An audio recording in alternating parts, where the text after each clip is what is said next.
Close your eyes and think thoughts of goodwill. This is why we meditate. We have goodwill for ourselves and goodwill for others.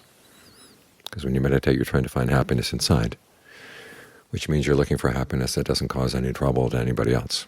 It doesn't cause any trouble for you. If you want your happiness to last, it can't depend on the suffering of other people. So you want to be able to wish happiness for everybody. And think of what that means. It doesn't mean that they'll be happy simply because you wish it.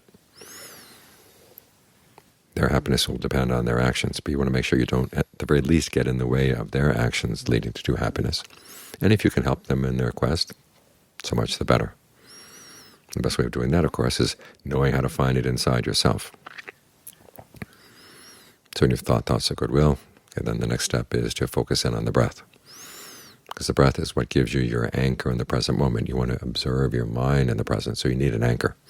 Otherwise it's so easy to float away with the thoughts that come into the mind and will float into the future, float into the past. You want to stay right here. You can see them come, you can see them go. And you should see why they're coming, why they're going. Then you start understanding how the mind creates suffering for itself. So the breath is a good place to be because you can see lots of things here. In the beginning you have to spend all your attention just trying to keep the attention with the breath. Keep your focus on the breath and find it wandering off, you can come back, wandering off and come back. But after a while you get so that if the breath is comfortable, and you can make it comfortable, it's one of the few bodily processes that you can have some control over, you find that you can settle down. And it feels really good to be here. Once you're with the breath, okay, then you can watch the mind more carefully.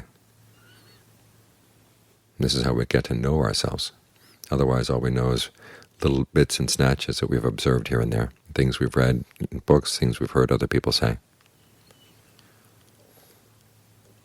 But we don't see things consistently from cause to effect. But when you stay here long periods of time, again, you can start saying, well, this is the cause and that's the effect. If it's a good cause, you want to encourage it. If it's a bad one, you want to discourage it. But at the very least you can see, you can sort things out. And that's why it's good to be able to stay here, to get the mind trained so that it is under your control.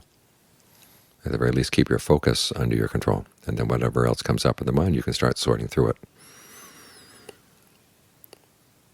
Now you begin, as you straighten out your own mind, you begin to straighten out your life as well, because you see a lot of things that come into the mind don't just stay in the mind, they go out through your words and deeds and hit other people.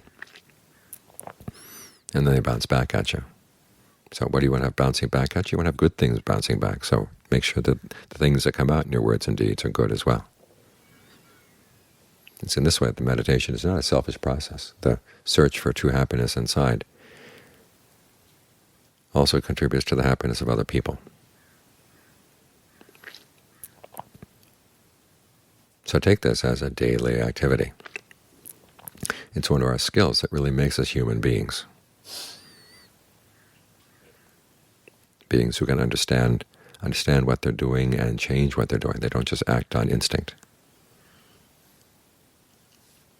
So make sure you can train the mind, give the mind some time every day so that it is more and more under your control.